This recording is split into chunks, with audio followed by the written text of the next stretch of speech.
وهي Soomaaliyeed oo walaalaha muslimiinta meel walba ay joogaan ka codsanaysa in ay garab siiyaan iyadoo sheegtay gabadheeda muddo 4 sano ka badan in ay xanuunsan tahay lagana hayo xagga xiska ama maskaxda iyadoo sheegtay in ay gabadheeda naafo tahay aysan habeenkii aysan seexayn aysan xataa dhaqaaqi kareynin hooyadan Soomaaliyeed ayaa waxa ay sheegtay in wax dhaqaalaha aysan haysanin dhaqaatiirta ku dhaqan magaalada Muqdisho waxa ayna u sheegeen in dalka gudihiisa waxba aan looga qaban karin in dibadda loo qaado mooyee hooyadan Soomaaliyeed ayaa dawladda federaalka Soomaaliya iyo walaalaha muslimiinta meel walba ay joogaan waxa ay ka codsanaysaa in ay la soo gaaraan gargaar bini'aadan ayna wax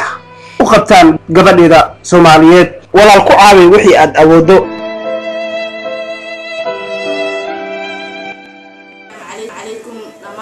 Soomaaliyeed waxa ka codsanaya waxaan ahay maamo ka xanuunsan gabadheeda 4 sano ah cunto ma cunayso xagga maskaxda habeentii ma seexanayso ma soconayso yani qof danyar ahay ma haysto wax aan ku daaweysto aabaheeda oo muddo badan aan kala maqanaanay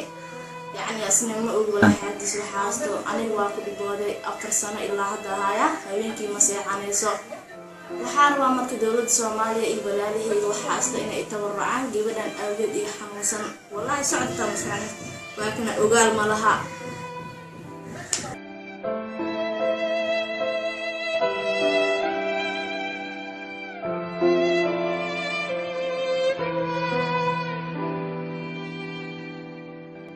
walaal caawi oo ku caaw wixii aad awoodo waa gabar yar oo haddana aan socon karin muddo 4 sano ka badan fadhisa aan ogaal lahayn meel walba ay joogtaan walaalaha muslimiinta waxa si naxariis ah la ka codsanayaa in aad caawisaan gabadhan masaakiinta ah iyo hooyadeedba wixii faahfaahin waxa kala xiriiri kartaa lambarada shaashada ku qoran